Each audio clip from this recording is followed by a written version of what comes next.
నమస్తే, welcome to Aadan. నమస్తే రాజేష్ గారు. ఇవాళ మన డిస్కషన్లో ముఖ్యమైనటువంటి అంశాలు. ఫస్ట్, ఇప్పుడే పూర్తయింది బడ్జెట్ ప్రసంగం నిర్మలా సీతారామన్. 12 లక్షల వరకు ఇన్కమ్ ట్యాక్స్కి రిలీఫ్ ఇస్తూ నిర్ణయం, అదొక్కటి కొంచెం అద్భుతంగా కనిపిస్తుంది తప్ప మిగతా అదంతా ఇక ఆంధ్రప్రదేశ్ పాయింట్ ఆఫ్ వ్యూలో, తెలంగాణ పాయింట్ ఆఫ్ వ్యూలో పెద్దగా ఏమీ ప్రయోజనాల వనగూరేలాగా స్పెషల్ కేర్ తీసుకొని ఇదిగో వీళ్ళకి ఇది అని ఇచ్చేలాగైతే ఏమీ కనిపించలేదు. సో లాస్ట్ దానికి ఇప్పుడు దానికి పోల్చుకుంటే అప్పుడో మరి జాతీయ స్థాయిలో మొత్తం చంద్రబాబు నాయుడు పట్టుకుపోయాడన్నారు. ఇప్పుడు చంద్రబాబు నాయుడు ఏమీ తీసుకురాలేదు అంటారేమో, మరి ఆ విమర్శలు కూడా రావచ్చు. సో ఓవరాల్గా బడ్జెట్ ప్రసంగం మీద, బడ్జెట్ మీద మీ ఒపీనియన్ అనేది ఫస్ట్ మనం మాట్లాడే ప్రయత్నం చేద్దాం. ఇక నెంబర్ 2, నిన్న పోలిట్ బ్యూరో సమావేశం చాలా కీలకమైనటువంటి నిర్ణయాలు తీసుకున్నారు. మహానాడు గురించి కూడా చర్చ జరిగింది. ఆఫ్ ద రికార్డ్గా కొంతమంది పెట్టిన పోస్టులు కానీ సోషల్ మీడియా అంశం ఏంటంటే లోకేష్ని అధ్యక్షుని చేయాలనేటటువంటి అంశం మీద కూడా కొంత ఏదో చర్చ వచ్చింది అని అంటున్నారు. సో అది ఆఫ్ ద రికార్డ్ మాటలే. మీరు గత 2-3 రోజుల క్రితమో, గత వారం క్రితమో ఇదే అంశం మీద కూడా మాట్లాడారు. సో సేమ్ ఇక్కడ అలాగే జరుగుతుంది అనుకోవచ్చా? రైట్, ఈ 2 అంశాల మీద ఈరోజు మనం మాట్లాడదాం. ఫస్ట్ బడ్జెట్ మీద మీ అభిప్రాయం ఏంటి?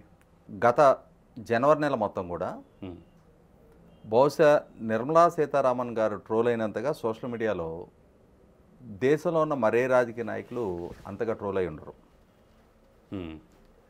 మధ్యతరగతి ముక్కుపిండి పన్నులు వసూలు చేస్తూ ఉన్నారు అని రకరకాల మీమ్స్ తోటి, రకరకాల పోస్టులతోటి ఆమెను సోషల్ మీడియాలో, అంటే దేశ ఆర్థిక శాఖ మంత్రిగా పన్నుల భారాన్ని ప్రజల మీద మోపి ప్రజల ఆర్థిక స్థితిగతులను పరిగణలోకి తీసుకోకుండా ముక్కుపిండి పన్ను వసూలు చేస్తూ ఉన్నారు అని చెప్పని, ముఖ్యంగా పాప్కార్న్కి సంబంధించిన పన్నుల విధానాన్ని, అంటే ప్లెయిన్ పాప్కార్న్ అయితే ఎంత పన్ను, సాల్టెడ్ పాప్కార్న్ అయితే ఎంతటి పన్ను, ఇట్లా రకరకాల ట్రోల్స్. పాప్కార్న్ అయితే ఎంత పన్ను. నిన్న ఒక ఫోటో చూశాను నేను, ఒక పోస్ట్ చూశాను నేను. ఒక చలి ప్రాంతంలో ఆమె ఒక జాకెట్ వేసుకొని ఉన్నారు. ఆ జాకెట్ పాకెట్స్లో ఆమె చేతులు పెట్టుకొని ఉన్నారు. ఎట్లాస్ట్ నిర్మలా సీతారామన్ గారు తన జేబుల్లో తన చేతులు పెట్టుకోవటం చూస్తున్నాం మనం. అంటే మామూలుగా ఆర్థిక శాఖ మంత్రిగా ప్రజల జేబుల్లో నుంచి ట్యాక్స్ రూపంలో గుంజేసుకోవటమే తెలిసిన ఆమె అంతిమంగా తన జేబుల్లో తను చేతులు పెట్టుకుంది అని చెప్పని ట్రోల్ చేశారు. అంటే నవ్వుకోవటానికి బాగానే ఉంటుంది. అంటే అటువంటి పోస్టులు చూసినప్పుడు ఆర్థిక శాఖ మంత్రిగా ఆమె ముక్కుబిండి పన్నులు వసూలు చేస్తున్నారు, ప్రజలు బాధలు అనుభవిస్తున్నారు, ఆమె పన్నుల దోపిడీకి బాధితులుగా మారుతున్నారని చెప్పని సర్కాస్టిక్గా చేస్తున్న విమర్శలు ఇవి. అంటే ఒక రకంగా మధ్యతరగతి, దిగువ మధ్యతరగతి ప్రజలు ఈ పన్నుల తాకిడికి బాధితులు అని చెప్పని చర్చ జరుగుతున్న సందర్భంలో ఈరోజు ప్రవేశపెట్టిన బడ్జెటు బహుశా 2014 నుంచి ఇప్పటి వరకు ఎన్డీఏ ప్రభుత్వం ద్వారా ప్రవేశపెట్టబడిన అన్ని బడ్జెట్ల కన్నా కూడా ఒక హైలైటెడ్ వెసులుబాటు మధ్యతరగతి ప్రజలకు కల్పించింది ఏంటి అంటే 12 లక్షల రూపాయల పన్ను మినహాయింపు, 12 లక్షల రూపాయల ఆదాయం వరకు పన్ను మినహాయింపు. అవును, ఒక రకంగా 100కి 100 రూపాయలు ఇది చాలా చాలా ఆహ్వానించదగ్గ పరిణామం. ఆ తర్వాత కూడా ఇప్పుడు యాక్చువల్గా 12 లక్షలు దాటిన పన్ను స్లాబుల్లో కూడా చాలా రేషనల్గా అనిపించింది నాకు. అంటే 0 to 4 lakhs 0, 4 to 8 lakhs 5%, 8 to 12 lakhs 10%, 12 to 16 lakh 15%, 16 to 20%, 20 lakh 20%, 20 to 24 lakh 25%, 24 lakh and above 30%. వాస్తవంగా ఒక రోజుల్లో 10 లక్షలు దాటిన వాళ్ళకి 30% ట్యాక్స్ పడేది. ఇవాళ అది 24 లక్షలు దాటిన వాళ్ళకి 30% పడే పరిస్థితి. 5 to 10 lakh ఒక స్లాబ్ ఉండేది, 20% స్లాబ్లో ఉండేవాళ్ళు. ఇవాళ దాన్ని కూడా 4 కేటగిరీలుగా విడగొట్టడం. అంటే 4 to 8 5%, 8 to 12 10, 12 to 16 15, 16 టు 20 5 స్లాబులుగా విడగొట్టారు దాన్ని. 5% చొప్పున పెంచుకుంటూ. ఖచ్చితంగా ఇది బడ్జెట్లో వారు ప్రతిపాదించినట్టుగానే చాలా వెసులుబాటు కల్పించే అంశం ఇది. అంటే సామాన్య ఉద్యోగి వాళ్ళ నెలకు ఒక 60,000 70,000 సంపాదించే ఉద్యోగులు కూడా గతంలో ట్యాక్స్ పరిధిలోకి వచ్చేవాళ్ళు. ఇవాళ నెలకి ₹1,00,000 వరకు సంపాదించే ఉద్యోగులు కూడా ట్యాక్స్ పరిధిలోకి రారు అనేది ప్రభుత్వ పరంగా ఇచ్చిన వెసులుబాటు. అంటే కనీసం ఒక్కొక్క కుటుంబానికి 80,000 నుంచి ₹1,00,000 అదనపు వెసులుబాటు కల్పించినట్టే. ఇవాళ ఇన్ఫ్లేషన్ వల్ల ఒకనాడు 5,000తో బతికిన కుటుంబాలు ఇవాళ 50,000తో కూడా బతకలేకపోతున్నారు. వాస్తవం. అరే ఆ రోజులు 5,000 జీతం వచ్చేది, ఇవాళ 50,000 వస్తుందని చెప్పని ఘనంగా చెప్పుకోవటానికే 50,000 అంకె కనిపిస్తుంది తప్ప సేవింగ్ ఏమి ఉండట్లా. ఇంటి రెంట్లు, పిల్లల చదువులు, అనారోగ్యం, కాస్ట్ ఆఫ్ లివింగ్ వీటితో పోల్చి చూసుకున్నప్పుడు ఇవాళ ఒకరోజు చాలా సింపుల్ లైఫ్. బ్యాచులర్ సౌకర్యాలు పెరిగే కొంది ఖర్చులు పెరుగుతూ ఉన్నాయి. ప్రపోర్షనేట్గా ఆదాయాలు పెరిగినా కూడా ఇవాళ ఒకనాడు ₹1,000తో బతికిన కుటుంబాలు ఇవాళ ₹1,00,000తో కూడా బతకలేని పరిస్థితులు. బ్యాచులర్గా బతికేటటువంటి వాళ్ళు, బ్యాచులర్స్ ఎవరైతే ఉన్నారో చిన్న చిన్న ఉద్యోగాలు చేస్తూ జీవితంలో అప్పుడే తొలడుగులు వేస్తున్న వాళ్ళు బ్యాచులర్ జీవితాన్ని హ్యాపీగా గడిపే సంసార జీవితంలోకి అడుగుపెట్టిన తర్వాత ఆ మందం అన్నీ పెరిగినా సరే, జీతాలు పెరిగినా సరే ఇంకా ఎక్కడో అసంతృప్తి, ఎక్కడో చాలట్లేదు, నెలాఖరు వచ్చేసరికి జేబులు తడుకోవాల్సిన పరిస్థితి చూస్తున్నాం కదా. మీకు ఒక ఎగ్జాంపుల్ చెప్తాను నేను.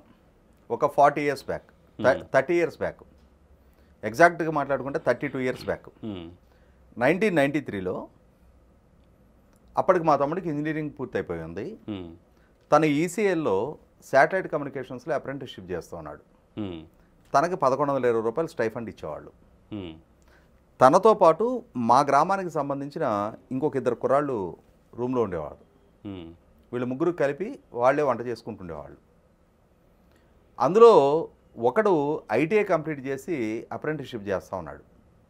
తనకి ₹398 స్టైఫండ్ వచ్చేది.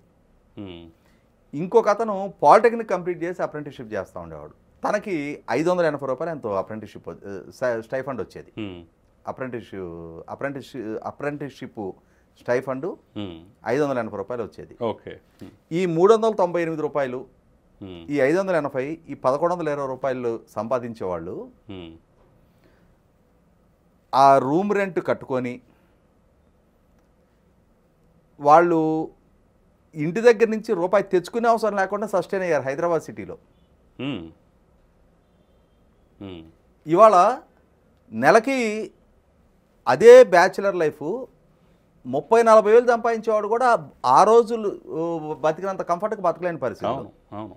ఇటువంటి స్థితిలో ఈ ₹12 లక్షల ఇన్కమ్ ట్యాక్స్ ఎగ్జామ్షన్ అనేది మధ్యతరగతి ప్రజలకి చాలా పెద్ద ఊరట, చాలా పెద్ద ఊరట. ఖచ్చితంగా.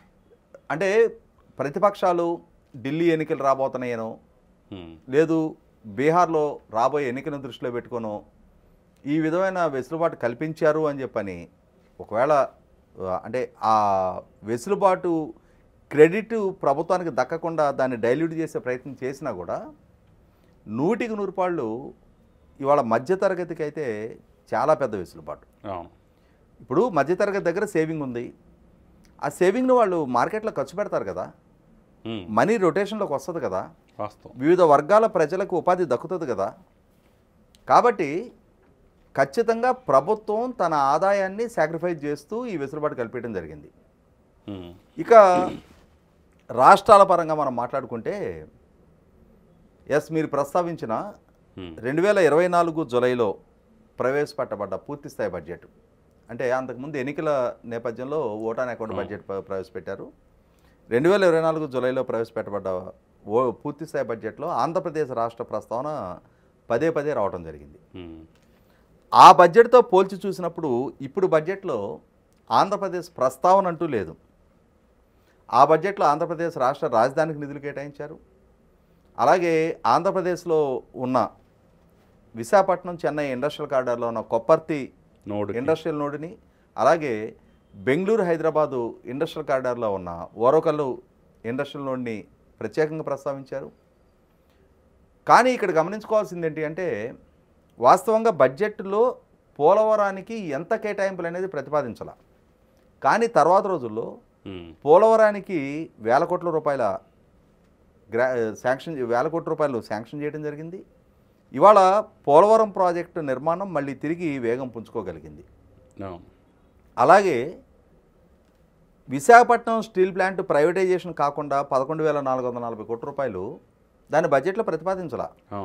కానీ మొన్న బెయిలౌట్ ప్యాకేజ్ ప్రకటించారు. కాబట్టి ఇక్కడ బడ్జెట్లో ప్రతిపాదించి ఇవాళ మీకు ఎన్డీఏలో భాగస్వామ్య పక్షాలుగా ఉన్నారు కాబట్టి అటు బీహారులో ఉన్న జేడీయూ సంఖ్యాబలం, ఇటు ఆంధ్రప్రదేశ్లో ఉన్న తెలుగుదేశం జనసేన సంఖ్యాబలం ప్రాతిపదికగా మీ ప్రభుత్వం మనుగడ కొనసాగుతుంది. కాబట్టి మీరు ఈ రెండు రాష్ట్రాలకే ప్రత్యేకంగా కేటాయింపులు చేస్తున్నారు అని చెప్పని గత బడ్జెట్ తర్వాత కొంత విమర్శలు కేంద్ర ప్రభుత్వం ఎదుర్కోవడం జరిగింది.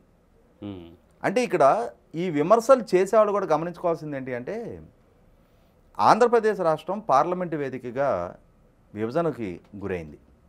ప్రజల అభిష్టానికి వ్యతిరేకంగా పార్లమెంటు తీసుకున్న నిర్ణయం రాష్ట్రాన్ని విభజించింది. రాజధాని లేని స్థితిలో విభజించారు. ఆ రాష్ట్రం కూడా దేశంలో అభివృద్ధి చెందున్న మిగిలిన రాష్ట్రాల సరసన సగర్వంగా తలెత్తుకొని నిలవటానికి కావాల్సిన సహాయ సహకారాలు అందించాల్సిన బాధ్యత పార్లమెంటుది.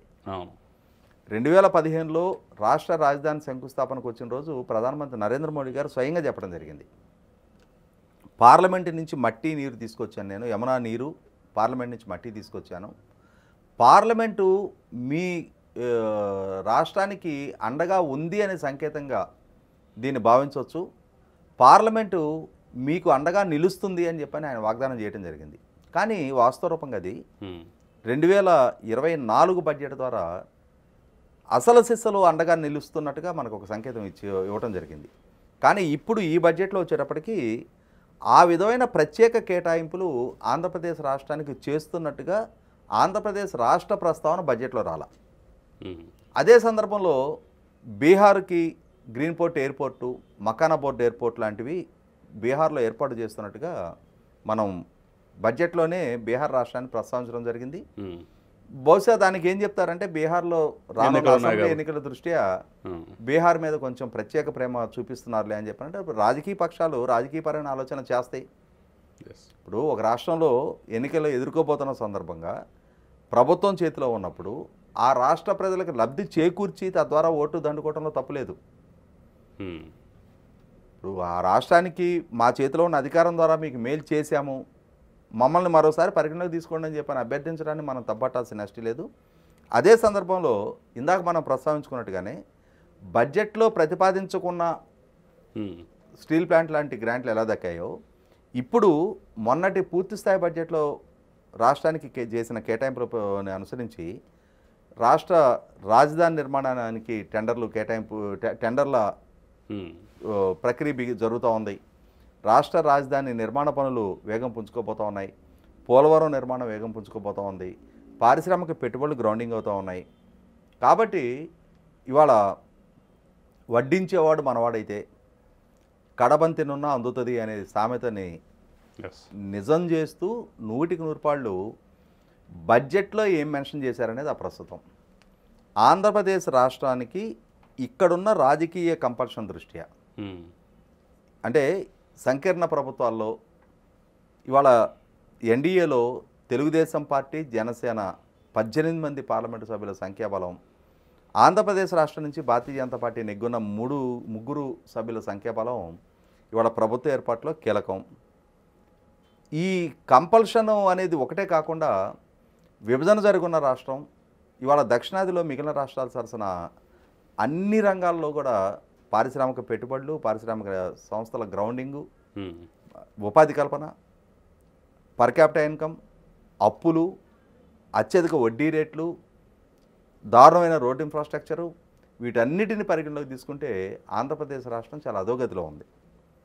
అటువంటప్పుడు అటువంటి రాష్ట్రానికి కూడా ఈక్వల్ లెవెల్ ప్లేయింగ్ ఫీల్డ్కి తీసుకురావడం కోసం కేంద్ర ప్రభుత్వం హ్యాండ్ హోల్డింగ్ ఇస్తుందనే దాంట్లో ఎటువంటి డౌట్ లేదు. ఎస్. కాబట్టి ప్రస్తుతం ఇవాళ చంద్రబాబు నాయుడు గారిని ఇంకొకరినో బడ్జెట్లో మీరేం కేటాయింపులు చేయించుకోలేకపోయారని చెప్పని ప్రశ్నించే అవకాశం ఉన్నా కూడా ఒక్క బీహార్ గురించి తప్ప వేరే దేని గురించి ఇవాళ బడ్జెట్లో ప్రస్తావన రాలా. కాబట్టి స్పెషల్గా మాట్లాడాలి అసలు. అటువంటప్పుడు భారతీయ జనతా పార్టీ స్వయంగా పరిపాలిస్తున్న ఉత్తరప్రదేశ్, మహారాష్ట్ర, అలాగే మిగిలిన రాష్ట్రాలు చాలా ఉన్నాయి, గుజరాత్ వంటివి, వాటికి చెయ్యని కేటాయింపులు ఉత్త బీహార్కే చేయరు కదా. కాబట్టి వాళ్ళ ఖచ్చితంగా ఆంధ్రప్రదేశ్ రాష్ట్రానికి ఇప్పుడు అందులో ఒక వెసులుబాటు ఉంది. 2014 తర్వాత ఏర్పాటు జరిగిన ఐఐటీలకి మేము ప్రత్యేకంగా 6500 సీట్లు పెంపుకి వాటి విస్తరణకి నిధులు కేటాయింపు చేస్తున్నామని చెప్పారు. అందులో 2014 తర్వాత తిరుపతి ఐఐటి 2014 విభజన చట్ట హామీని అనుసరించి ఏర్పాటు జరిగింది. కాబట్టి కొత్తగా 75,000 సీట్లు రాబోతున్నాయని చెప్పేసి మనం ఆంధ్రప్రదేశ్ ఒడిసిపెట్టుకోవడానికి అవకాశం ఉంటుంది. మెడికల్ సీట్లు 75,000 పెంచబోతా ఉన్నారు. అలాగే ఐఐటి సీట్లు కూడా చాలా ఎక్కువ సంఖ్యలో పెంచబోతున్నారు. అందులో 2014 తర్వాత ఏర్పాటు జరిగిన కానీ ఒక అంశం మాత్రం కొంత భయం వేస్తుంది కదా. ఎందుకంటే విద్యుత్ సంస్కరణలు ఖచ్చితంగా అమలు చేసే వాళ్ళకి 0.05% ఎంతో ప్రత్యేకంగా మేము నిధులు ఇస్తామనో లేదంటే రుణం ఇస్తామని ఏదో మెన్షన్ చేసినట్టుంది. దీన్ని అనుసరించే కదా స్మార్ట్ మీటర్లని అవని ఇవని తీసుకొచ్చే ప్రయత్నం జగన్మోహన్ రెడ్డి చేశాడు. సో ఈ ట్రాప్లో పడకపోతే బెటర్ ఏమో. అంటే రాష్ట్ర రైతాంగానికి ఆల్రెడీ స్మార్ట్ మీటర్లు ఏర్పాటు చేయడం లేదు అని చెప్పని ఎన్డీఏ కూటమి ప్రభుత్వం వాగ్దానం చేసేసింది. కాబట్టి ఆ ఉచ్చులో పడి ఇక్కడ తమ రాష్ట్ర రైతాంగ ప్రయోజనాలని పణంగా పెట్టే స్థాయి క్రౌర్యాన్ని ఎన్డీఏ కూటమి ప్రభుత్వం చేయదు. 100% ఎన్డీఏ కేంద్ర ప్రభుత్వంలో ఇక్కడ ఉన్న రాష్ట్రంలో ఉన్న అధికార పార్టీ ఈ పార్టీలే భాగస్వాములు. కాబట్టి అక్కడ ఇక్కడ ఉన్నది ఒకే ప్రభుత్వం, ఒకే పార్టీలు. 100% ఆంధ్రప్రదేశ్ రాష్ట్ర ప్రజలను పరిగణలోకి తీసుకొని ఇప్పుడు చేసిన కేటాయింపులు ఖర్చు పెట్టాలి కదా. ఇప్పుడు ఆల్రెడీ మొన్న జూలైలో జరిగిన కేటాయింపులు ఇంతవరకు ₹1 ఖర్చు అవ్వలా. అవును. ఇప్పుడు పనులు మొదలయ్యాయి, టెండర్ ప్రక్రియ ఇప్పుడు కొనసాగుతూ ఉంది. కాబట్టి ఈ టెండర్లు అంటే ఆమోదం పొంది అవి గ్రౌండింగ్ అయ్యి ఆ బిల్లుల చెల్లింపులు పూర్తయ్యే నాటికి ఈ ఆర్థిక సంవత్సరం ముగుస్తుంది. మరుసటి బడ్జెట్లో కేటాయింపులు జరుగుతాయేమో. లేదు విశాఖపట్నం స్టీల్ ప్లాంట్కి చేసిన ప్రత్యేక ప్యాకేజీ లాగా, పోలవరంకో ఇంకో దానికో చేసిన ప్రత్యేక ప్యాకేజీ లాగా డెఫినెట్గా పాలకుడి దగ్గర సామర్థ్యం ఉండి పాలకుడు పాలనా తీరు పట్ల వాళ్ళ దగ్గర సరైన క్రెడిబిలిటీ ఎస్టాబ్లిష్ అయ్యి ఉండి అడిగి తెచ్చుకోగలిగే పరిజ్ఞానం ఈ పాలకుడికి ఉన్నప్పుడు 100% సరైన సయోధ్యతోటే సమన్వయంతో రెండు ప్రభుత్వాలు నడుస్తాయి. ఆంధ్రప్రదేశ్ రాష్ట్ర అభివృద్ధికి కేంద్ర ప్రభుత్వం వైపు నుంచి సరైన సహాయ సహకారాలు అంది తీరతాయి. ఇక మనం మరో అంశం చూసినట్టయితే నిన్న పోలిట్ బ్యూరో సమావేశం తెలుగుదేశం పార్టీ జరిగింది. చాలా అనేక అంశాల మీద డిస్కషన్ జరిగినట్టు తెలుస్తోంది. సో దాని మీద మీ అభిప్రాయం ఏంటి? అలాగే మొన్న మీరు మాట్లాడిన అంశం కూడా ఏమో మహానాడు నాటికి లోకేష్ని ప్రకటిస్తారేమో అధ్యక్షుడిగా అని మీరు మీ మనసులో ఉన్న భావన చెప్పారు. అలాంటిది ఏదో ఒక చర్చ జరిగింది అని చెప్పేసి కొంతమంది ఆఫ్ ద రికార్డుగా మాకు తెలిసిందని చెప్పేసి సోషల్ మీడియాలో పోస్టులు పెడుతున్నారు. అధికారికంగా ఎలాంటి సమాచారం లేదు కానివ్వండి. సో మీరేమంటారు? అంటే ఈ మధ్యకాలంలో లోకేష్ని ఉప ముఖ్యమంత్రిగా ప్రకటించాలని ఇంకొక అడుగు ముందుకేసి ఇంకొందరు రాబోయే రోజుల్లో లోకేష్ ఈ రాష్ట్రానికి ముఖ్యమంత్రి అని చెప్పని రకరకాల చర్చలు జరుగుతూ ఉన్నాయి. కొన్ని చర్చలు వివాదాస్పదంగా కూడా మారుతూ ఉన్నాయి. కూటమి పార్టీల మధ్య వివాదాస్పదంగా మార్చే ప్రయత్నాలు కూడా జరుగుతూ ఉన్నాయి. ఇటువంటి పరిస్థితుల్లో నేను గత కొన్నాళ్ళుగా యూట్యూబ్లో మాట్లాడుతున్న సందర్భంలో కానీ అలాగే శాటిలైట్ ఛానల్లో మాట్లాడుతున్న సందర్భంగా కూడా నేను చెప్పింది ఏంటి అంటే చంద్రబాబు నాయుడు గారు 1995 నుంచి వారు పార్టీ అధ్యక్షులుగా కొనసాగుతూ ఉన్నారు. దీంతో పాటు సైమల్టేనియస్గా అయితే రాష్ట్ర ముఖ్యమంత్రిగా లేదు ప్రధాన ప్రతిపక్ష నాయకుడిగా కూడా కొనసాగుతూ ఉన్నారు. 1995 నాటి పరిస్థితులు వేరు. ఆ రోజు వారు 40 సంవత్సరాల వయసులో ఉన్నారు. 30 సంవత్సరాల కాలం గడిచింది.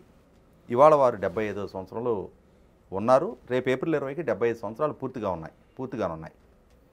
ఇటువంటి పరిస్థితుల్లో పార్టీ అధ్యక్ష బాధ్యతల నుంచైనా వారిని రిలీవ్ చేస్తే బాగుండనేది నా అభిప్రాయం. ఎందుకంటే ప్రజలు ఒక గట్టి నమ్మకంతో వారిని ఎంపిక చేసుకున్నారు. వారి నాయకత్వ సామర్థ్యం పట్ల, పాలనా దక్షత పట్ల, తమ భవిష్యత్తు, తమ బిడ్డల భవిష్యత్తు, రాష్ట్ర భవిష్యత్తు వారైతేనే చక్కదిద్దగలుగుతారనే ఒక నమ్మకంతో వారిని ఎంపిక చేసుకున్నారు. అటువంటప్పుడు పాలకుడుగా ఈ రాష్ట్రాన్ని గాడిన పెట్టి తెరాల్సిన గురుతర బాధ్యత ఆయన భుజస్కంధాల మీద ఉంది.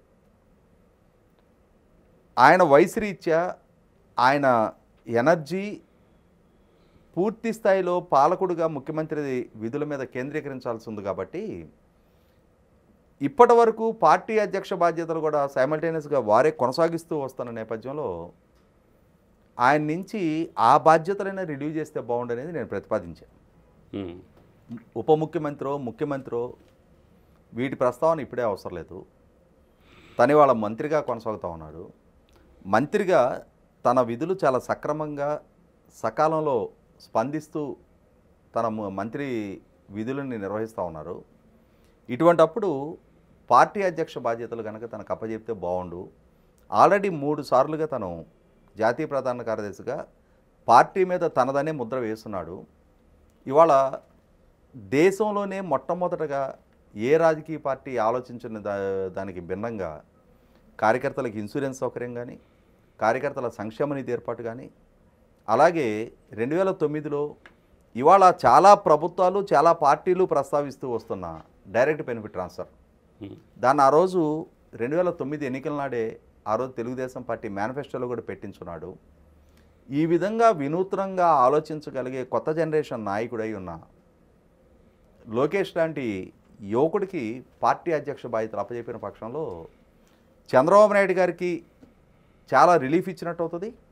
ఆయన పూర్తి స్థాయి పాలన మీద తన శక్తియుక్తులు కేంద్రీకరించగలుగుతారు. అదే సందర్భంలో లోకేష్ కూడా కొత్త జనరేషన్ యువతకి పార్టీని చేరువ చేయడానికి ఆస్కారం కలుగుతుంది అనేది నేను ఏ అంశాన్ని అయితే ప్రస్తావించానో, నేను ఇదే అంశం పాలిట్ బ్యూరోలో కూడా చర్చ జరిగినట్టుగా మనకు వార్తలు వింటూ ఉన్నాం. అయితే కన్ఫర్మ్డ్ న్యూస్ అయితే కాదు, స్పెక్యులేషన్.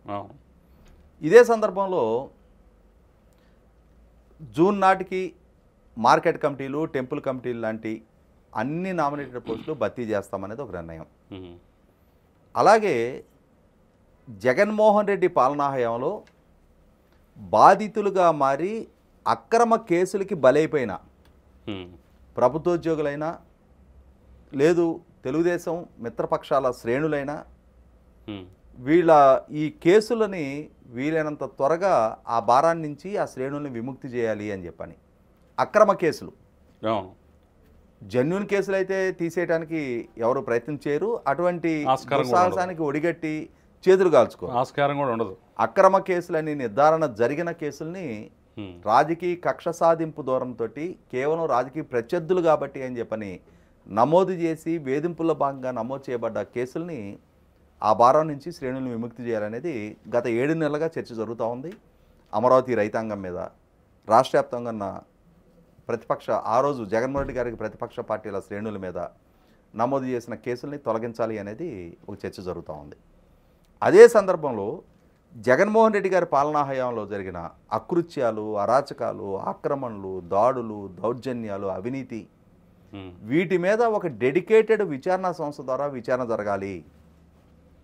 అది ఉన్నత స్థాయి అధికారులతోటి విచారణ చేస్తారా, లేదు జ్యుడిషియరీ విచారణ చేస్తారా అని చెప్పని మీ విచారణ అయితే జరగాలి. జగన్మోహన్ రెడ్డి గారి పాలనా హయాంలో అన్ని అకృత్యాలకి పాల్పడి, వ్యవస్థల విధ్వంసానికి పాల్పడి, విపరీతమైన అరాచకానికి పాల్పడి, ముఖ్యంగా ప్రతిపక్ష పార్టీలని వేధించుకు తిన్న నాయకులు ఇవాళ చాలా స్వేచ్ఛగా సంచరిస్తూ ఉన్నారు. విజిలెన్స్ విచారణలో ఇంకొక విచారణలో జరుపుతూ ఇంటర్నల్గా మీరు సమాచారం తీసుకుంటున్నారేమో, కానీ దీనితో మేము సంతృప్తి చెందటం లేదు. Actions speaks louder than your words అంటారు. మీ చర్యలు మాకు సంతృప్తి కలిగిస్తాయని చెప్పని శ్రేణుల్లో విపరీతమైన అసంతృప్తి రగులుతూ ఉంది.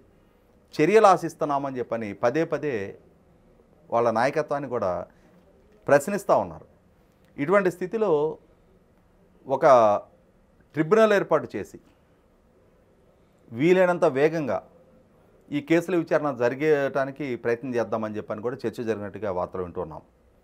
ఇటువంటి ప్రస్తావన మీద ఇవాళ ఉదయం ఒక టీవీ చర్చలో కాంగ్రెస్ పార్టీ సీనియర్ నాయకులు తులసిరెడ్డి గారు అభ్యంతరం వ్యక్తం చేశారు. జగన్మోహన్ రెడ్డి ఏ కక్ష సాధింపు చర్యలకు పాల్పడ్డారో అటువంటి సందేశం ఇచ్చినట్టుగా అవుతుంది. మీరు ఇటువంటి చర్యలకు పాల్పడితే చట్టం తన పని చేసుకెళ్తుంది. మీరు ఇటువంటి ట్రిబ్యునల్ ఏర్పాటు చేసి డెడికేటెడ్గా మీరు ఈ విచారణలు మొదలు పెడితే అది కక్ష సాధింపు చర్యలుగా పరిగణించబడతాయి. జగన్మోహన్ రెడ్డికి ఏ గతి పట్టిందో మీకు అదే గతి పట్టుద్ది అని చెప్పని మాట్లాడుతున్నారు ఆయన. ఇక్కడ అటువంటి తులసిరెడ్డి గారు వంటి వారికి కూడా నేను చెప్పదలుచుకున్న సమాధానం ఏంటి అంటే, గతంలో గౌరవ సుప్రీంకోర్టు దేశవ్యాప్తంగా ఉన్న ప్రజాప్రతినిధుల మీద నమోదైన కేసుల్ని ప్రత్యేక కోర్టులు ఏర్పాటు చేసి రోజువారీ విచారణ జరిపి 1 సంవత్సర కాలంలోగా పరిష్కరించండి అని చెప్పని ఒక నిర్ణయం వెలువరించింది. కానీ ఆచరణపూర్వకంగా ఏ రాష్ట్ర హైకోర్టు కూడా ప్రత్యేక కోర్టులు ఏర్పాటు చేయాలా, ఏ రాష్ట్రంలో ఏ ప్రజాప్రతినిధి మీద కూడా రోజువారీ ప్రాతిపదిక మీద కేసులు విచారణ జరగల. ఎన్ని సంవత్సరాలు ప్రజాప్రతినిధుల మీద కేసులు అపరిష్కృతంగా ఉండిపోతాయి? మనం చూస్తూ ఉన్నాం. జగన్మోహన్ రెడ్డి గారి మీద నమోదైన అక్రమాస్తుల కేసులు ఆయనకి బెయిల్ వచ్చి 12వ సంవత్సరం నడుస్తుంది. అలాగే రేపు మార్చి 15వ తారీఖు వస్తే వివేకానంద రెడ్డి గారి హత్య జరిగి 6 సంవత్సరాలు పూర్తవుతుంది. ఇప్పటికీ ఈ విచారణ ఒక లాజికల్ కంక్లూషన్కి రాలా. జగన్మోహన్ రెడ్డి గారి కేసులు ట్రయల్ స్టేజ్కే రాలా ఇప్పటికీ. మరి ఇటువంటిప్పుడు సాక్షులు కూడా చచ్చిపోతున్నారు. నిన్నే కదా సునీత పిటిషన్. మరి ఇటువంటిప్పుడు తులసిరెడ్డి గారు ప్రస్తావించినట్టుగా చట్టం తన పని తాను చేసుకుపోవటం అనంటే ఈ అకృత్యాలకి, అరాచకాలకి, అవినీతికి పాల్పడ్డ వాళ్ళు దశాబ్దాల తరబడి కేసుల విచారణ వేగవంతం కాకుండా అడ్డుకుంటూ వాళ్ళకున్న అధికార బలము, ఆర్థిక బలంతోటో, వాళ్ళు లాబింగులతోటో దశాబ్దాల తరబడి వాళ్ళ కేసులు విచారణకే నోచుకోకుండా కాలయాపన చేస్తూ వాళ్ళు మాత్రం రాజ్యాధికారం దక్కించుకుంటూ ఉంటుంటే చూస్తూ ఊరుకుంటారా? సామాన్యుడికి ఒక న్యాయం, రాజకీయాల్లో ఉన్నారు కాబట్టి అని చెప్పని ఆ కేసులు వేగంగా విచారించాలి అని చెప్పని ఒక ప్రభుత్వం ప్రయత్నం చేస్తే దాన్ని కక్ష సాధింపు అని చెప్పని ఎలా పరిగణలోకి తీసుకుంటారు? కక్ష సాధింపు చెయ్యొద్దు అంటే మీరు చెప్తున్నదే కక్ష సాధింపే అనుకుందాం, ఆ విధంగా చెయ్యొద్దు. మీరు చెప్పండి. అంటే సత్వరం కేసుల విచారణ ఒక లాజికల్ కంక్లూషన్కి రావడానికి మీ చేతిలో ఉన్న ప్రత్యామ్నాయం ఏంటో చెప్పండి, మీ సలహా ఏంటో చెప్పండి. ఈ అంశంలో 100కి 100 పాళ్ళు కక్ష సాధింపు అనుకున్నా సరే ఇవాళ రాజకీయాల్లో ఉన్నారు కాబట్టి అని చెప్పని అడిషనల్ ఇమ్యూనిటీయో అడిషనల్ ప్రివిలేజ్లో వాళ్ళు కల్పించాల్సిన నష్టం లేదు. ఒక సామాన్యుడికి సంబంధించిన కేసు ఎంత వేగంగా విచారణ జరుగుతుందో ఇవాళ రాజకీయపు పదవులను అడ్డం పెట్టుకొని అకృత్యాలకి, అరాజకాలకు పాల్పడ్డ వారి మీద జరిగే కేసులు కూడా, నమోదయ్యే కేసుల విచారణ కూడా అంతే వేగంగా జరగాలి. కాబట్టి ఆ దిశగా ట్రిబ్యునల్ ఏర్పాటు చేస్తారా, లేదు ప్రత్యేక కోర్టులు ఏర్పాటు చేస్తారా, ప్రత్యేక విచారణ సంస్థలను ఏర్పాటు చేస్తారనేది ప్రభుత్వం చేతిలో ఈరోజు బాల్ వాళ్ళ కోర్టులో ఉంది. వాళ్ళు ఆ దిశగా నిర్ణయం తీసుకొని వేగంగా, ఎందుకంటే మనం పేపర్ తీస్తే ప్రతిరోజు ఒక ఆరోపణ ఎదుర్కొంటాం, ఆరోపణలు చూస్తున్నాం. ఒకటి కాదు, స్థానికంగా లోకల్ పేపర్లు చూస్తే స్థానికంగా ఆరోపణలు వింటూ ఉన్నాం, రాష్ట్ర స్థాయిలో ఆరోపణలు వింటూ ఉన్నాం. ఇప్పటికీ ఆయాచిత లబ్ధి పొందిన వాళ్ళ పుంకాలుగా స్టోరీలు, కథలు వింటూ ఉన్నాం మనం. అటువంటిప్పుడు దీంతో పాటుగా మనకి పక్కాగా విచారణ జరిగితే రాలి. దాంతోపాటుగా మనకి మహానాడు ఈసారి కడపలో అని చెప్పేసి కూడా ఒక ప్రకటన కొంచెం ఆసక్తికరంగా ఉంది. ఎవరో బహుశా ఊహించని పేరేమో ఇది. ఇన్నాళ్ల పార్టీ చరిత్రలో, తెలుగుదేశం చరిత్రలో కడపలో ఇప్పుడు నిర్వహించిందో లేదో మీ బోటి వాళ్ళు చెప్పలేదు, లేదు, జరగలేదు. దీన్ని ఎలా చూడాలంటారు? ఎలా అర్థం అంటే వాస్తవంగా రాయలసీమలో మొన్నటి ఎన్నికల్లో జగన్మోహన్ రెడ్డి గారికి 7 సీట్లు దక్కాయి. ఆ 7లో 3 సీట్లు కడప నుంచే దక్కాయి. ఇదే పరిస్థితిలో కడప జిల్లాలో పార్టీ మహానాడు నిర్వహణ ద్వారా పార్టీ బలోపేతానికి కొంత ఆస్కారం కలిగించినట్టు అవుతుంది. అదే సందర్భంలో ఒక 3 రోజులు రాష్ట్ర స్థాయిలో ఉన్న నాయకత్వం అంతా కడపలో మకాన్ చేయడం ద్వారా కడప స్థానిక సమస్యల్ని ప్రజలు పార్టీ దృష్టికి, ప్రభుత్వం దృష్టికి తీసుకురావడానికి ఆస్కారం ఉంటుంది. కడప జిల్లా జగన్మోహన్ రెడ్డి సొంత జిల్లా అయినా సరే మా ప్రాధాన్యతలో కడప జిల్లా కూడా ఉంది, మీరు మా పట్ల చూపిన ఆదరణకి ప్రతీకగా మేము మీ పట్ల కూడా ఆదరణ చూపడానికి సిద్ధంగా ఉన్నామనే ఒక సంకేతం ఇవ్వడానికి ఆస్కారం కలుగుతుంది. కాబట్టి కడపలో మహానాడు జరపాలి అని చెప్పని తీసుకున్న నిర్ణయాన్ని నేనైతే స్వాగతిస్తున్నా, సమర్థిస్తున్నా.